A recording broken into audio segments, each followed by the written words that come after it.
As I sit here, the soft glow of my computer screen barely lights up the dark corners of my room, corners that seem darker and more menacing than they used to be.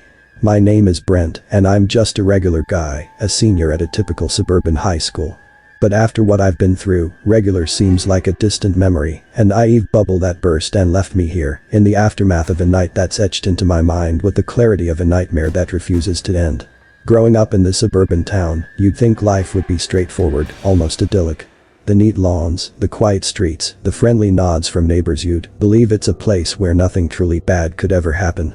But beneath that facade of normalcy and order, I've learned that darkness lurks, sometimes in the places you'd least expect, sometimes within the people you thought you knew. I've always been more of an observer, a kid who preferred the company of his thoughts over the boisterous chaos of high school social life. Maybe it's because I've seen the underbelly of those pristine, manicured lives more than once. I've felt the sting of words that cut deeper than any blade, the isolation that comes when you don't quite fit the mold. So, when I received that prom invitation from Emily, it wasn't just surprising, it was unsettling. Emily, with her perfect smile and her crowd of admirers, had never been cruel to me directly. But I'd seen the flicker of malice in her eyes, the way her laughter could slice through the air and leave an invisible mark on whoever was her target at the moment. And her father, Mr. Johnson, was a man whose presence commanded attention, not out of respect, but out of a deep instinctual wariness. I should have trusted my gut. I should have seen that the invitation was a prelude to something twisted, a bait in a trap set by minds that played games far more sinister than the petty dramas of high school cliques. But I was naive, and that naivety cost me dearly. So here I am, writing this not as a confession but as a testament, a record of the events that unfolded on what should have been just another prom night. A night that turned into my own personal hell, a struggle for survival against odds that were as cruel as they were unimaginable. This is my story, the story of a night that started with a simple no and spiraled into a fight for my life. A night that showed me the true face of evil, hiding behind the mask of suburban normalcy. This is the story of my prom night in hell. It was just another ordinary school day, the kind that blends into a pattern of countless others, except for the fact that prom was just around the corner. I could feel the buzz in the air, the excitement and nerves mingling together as plans were made and dates were asked. I kept to the fringes of it all, like always, content in my bubble of solitude. But that day, as I opened my locker, I found something that didn't belong. An envelope, sleek and black, with my name written in a flourish of silver ink. Inside, a card invited me to the prom, the words, "Be my date," standing out in bold script. And beneath it, signed with a flourish, was Emily's name. The hallway seemed to spin for a moment, my mind racing with confusion and suspicion. Why would Emily, the queen bee of social hierarchies, ask me, Brent, the guy who hardly uttered more than a few words a day, to prom? It didn't add up. Whispers and snickers from nearby lockers pierced my thoughts. Was this some kind of joke, a prank meant to humiliate? I spent the day turning the invitation over in my mind like a puzzle. Part of me, a part I didn't want to acknowledge, felt that tug of curiosity, the whisper of what if. But the larger part, the part forged by years of cautious observation, knew better than to step blindly into what felt like a lion's den. As the final bell rang, signaling the end of the day, I made my decision. I found Emily, surrounded by her usual entourage, her eyes meeting mine with a look that I couldn't quite decipher. I handed her back the envelope, my voice steady but polite. "Thanks, but no thanks, Emily. I'm not planning to go to prom." The moment stretched out, her surprise evident before the mask of indifference slid back into place. A cold laugh, a shrug, and she turned away, her followers casting puzzled, almost pitying glances my way. I told myself I'd made the right choice, that I'd dodged whatever game she was playing. But as I walked home, the weight of the envelope in my pocket felt heavier than it should have, a reminder of the choice I'd made, a path I'd chosen not to take. Little did I know, the path I'd chosen would lead me somewhere far darker than any prom night drama. The evening settled in quietly, a stark contrast to the usual prom night fervor that I imagined was unfolding elsewhere.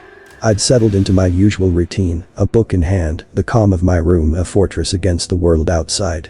That calm was shattered by a knock at the door, unexpected and jarring against the silence of my home. I hesitated, a thread of unease weaving through my thoughts. Visitors were rare, especially tonight, and something about the timing sent a shiver down my spine. I approached the door, the peephole revealing two figures. Emily, her features compassed in an expression I couldn't read, and beside her, her father, Mr. Johnson, his imposing figure looming like a shadow. A flicker of confusion crossed my mind. Why would they be here, especially after what happened at school?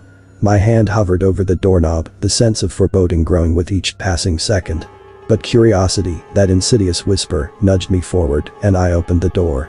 "Emily, Mr. Johnson, this is unexpected," I managed to say, my voice steady but my mind racing. "What brings you here?" Emily smiled, but it didn't reach her eyes. "We wanted to talk to you, Brent. It's about prom. May we come in?" Something in the way she spoke, a calculated sweetness laced with something darker, made me want to slam the door shut. But before I could respond, her father spoke, his voice deep and commanding. "It won't take long, Brent.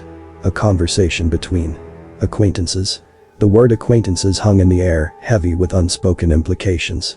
Against my better judgment, I stepped aside, allowing them into my home, the sanctity of my personal space feeling invaded the moment they crossed the threshold. As they entered, I noticed the subtle shift in their demeanor. Emily's eyes scanned the room, taking in every detail, while Mr. Johnson's presence filled the space, oppressive and unyielding. I offered them a seat, my mind racing with questions and fears, the envelope from earlier feeling like a stone in my pocket. "So, about prom," Emily began, her voice a melody that didn't match the dissonance of the situation. "We were surprised by your refusal, Brent. Surprised and, let's say, intrigued." Her words twisted in the air, a serpent hiding behind a veil of charm. I could feel the trap being set, each word a deliberate step in a dance I didn't understand. Mr. Johnson's silent gaze was a weight on my chest, a silent pressure that left no room for escape. "I made my choice, Emily," I replied, trying to keep my voice even. "I don't see what there is to discuss." "Oh, but there is, Brent. There's so much to discuss," she said, her smile widening, but not in kindness. "You see, tonight is a special night, and you've just made it even more interesting."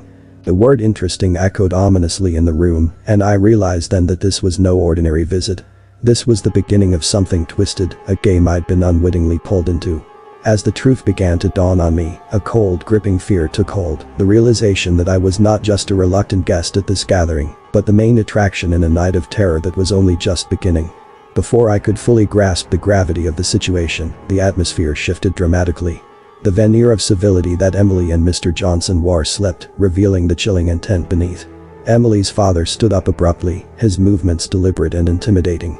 I barely had time to react before I felt a strong grip on my arm, pulling me towards a part of the house I'd never ventured into before, a basement door I always kept locked, now ominously ajar. The descent into the basement was like stepping into another realm, a place where the rules of the world above no longer applied. The air grew colder, the darkness thicker. Emily led the way with a flashlight, its beam dancing across the walls, revealing glimpses of a room transformed into a chamber of horrors. Tools hung meticulously on the walls, and a chair, far too robust and industrial for any benign purpose, stood in the center, illuminated by a single, stark light bulb. It was then that the true nature of their visit became horrifyingly clear. This was no conversation, no plea for me to reconsider attending prom. This was a premeditated nightmare, a twisted game designed for their cruel entertainment. Mr. Johnson's voice broke the silence, each word a calculated drop of poison. "You see, Brent, life is about making choices. Tonight, you'll understand the gravity of your choices. You refused an invitation, but you won't refuse what comes next." Emily's laughter, devoid of joy, filled the space, bouncing off the walls and etching fear deep into my bones. They moved with a practiced ease, a terrifying dance they'd clearly performed before. I was restrained in the chair, my protests and struggles futile against their cold efficiency. As the night wore on, the horror escalated. Each round of their torturous game was designed to break me, physically and mentally. I was confronted with my deepest fears, forced to endure a pain that I never imagined possible. But it wasn't just the physical torment that scarred me, it was the realization of the darkness that people could harbor, the sheer brutality they were capable of inflicting for their perverse satisfaction. Throughout the ordeal, I clung to a sliver of hope, a desperate belief that survival was possible. I studied their behavior, looking for any sign of weakness, any crack in their twisted facade that I could exploit. As the night reached its darkest point, I understood that my only chance was to turn their game against them, to use my observance, my understanding of human nature, to outsmart my captors. The climax of their sick game approached, and with it, my moment of truth. It was a gamble, a final stand not just for my life, but for my very soul. The terror of the night had stripped away the illusions of normalcy, revealing a world where the monsters were real, and they wore human faces. And as the night of terror reached its peak, I prepared to face them, not as a victim, but as a survivor, determined to reclaim my life from the depths of hell they'd dragged me into. As the night's horrors reached their crescendo, a fierce determination took root within me. The pain, the fear, and the desperation converged into a razor-sharp focus. I was no longer a mere participant in their twisted game, I was an adversary, and I was ready to fight. Between the bouts of torment, I had carefully observed my surroundings, noting every detail that could possibly be turned into an advantage. The layout of the room, the placement of the tools, the patterns of Emily and Mr. Johnson's movements, all these observations were pieces of a puzzle I was desperately putting together in my quest for survival. My moment came unexpectedly, a brief lapse in their otherwise meticulous routine. Mr. Johnson had turned away, momentarily distracted by a noise from upstairs. Emily, overconfident in her control, loosened her grip on the restraints. It was a small window of opportunity, but it was all I needed. With every ounce of strength and resolve, I fought against the bindings, the material biting into my skin as I struggled. The sound of the restraints giving way was the most beautiful symphony to my ears, a chorus of hope in the midst of despair. I lunged for the nearest tool on the wall, a screwdriver, crude but potentially lethal. The confrontation that followed was a blur of adrenaline and raw survival instinct. Mr. Johnson, alerted by the noise, turned just in time to see me arm myself. The look in his eyes, a mix of shock and rage, told me that the tables had turned, that the predator had become the prey. Emily screamed, a sound that was part panic, part fury. But I couldn't afford to hesitate, not when my life hung by a thread. The struggle was chaotic, a desperate dance of attack and defense, each of us fighting for control. I felt the tool in my hand connect, heard the sounds of pain and struggle, but my mind was singularly focused on one goal: escape. The fight seemed to last an eternity, but in reality, it was over in minutes. I emerged battered and bruised, my body screaming in agony, but alive. Alive and free. I didn't stop to look back as I fled the house, the night air hitting my face like a slap of reality. I ran with the last shreds of my strength, driven by the primal urge to put as much distance as possible between myself and the house of horrors. As the dawn began to break, painting the sky with strokes of hope, I collapsed, the adrenaline fading and leaving exhaustion in its wake. I was found by a passerby, my appearance a silent testament to the night of terror I had survived. The aftermath was a whirlwind of police, questions, and the harsh glare of the public eye. But through it all, one truth remained clear. I had faced the unimaginable and emerged not just a survivor, but a fighter. And as I recount this tale, the scars, both physical and mental, remind me of the resilience of the human spirit. The horrors of that night will forever be a part of me, but so will the strength, the courage, and the will to overcome. This is my story, my testament to the darkness that lurks in the shadows of suburbia, and the light of survival that can never be extinguished. Prom Night in Hell was not just an event, it was a transformation, a crucible in which the essence of who I am was forged. And as the sun rises, casting away the shadows of the night, I stand here, a testament to the enduring power of the human spirit, forever changed, but unbroken. As I write this, the tranquility of daylight feels like a different universe compared to the hellish night I endured. The world continues to spin, people go about their lives, but I remain here, a survivor of a night that's etched into the very core of my being. The events of that prom night didn't just end with the dawn, they continue to live within me, a constant reminder of the fragility and the strength of the human spirit. The aftermath was a tumult of emotions and legal proceedings. Emily and her father faced justice, their masks of normalcy stripped away to reveal the monsters beneath. But even as the world saw the truth, I struggled with my own inner turmoil. The physical wounds healed, leaving behind faint scars, but the mental scars, those were far deeper, far more complex. I learned that survival isn't just about escaping the physical chains, it's about facing the shadows that linger in the mind, the memories that haunt like ghosts of the past. But in that struggle, I also discovered a resilience within me, a determination that refused to be quenched by fear or pain. My story became a whisper in the halls of my school, a tale of caution and courage that seemed to take on a life of its own. Some looked at me with pity, others with a newfound respect, but all with the unspoken understanding that I had faced the unthinkable and emerged on the other side. The tranquility of my suburban town was shattered by the events of that night, the facade of perfection forever marred by the darkness that had lurked beneath.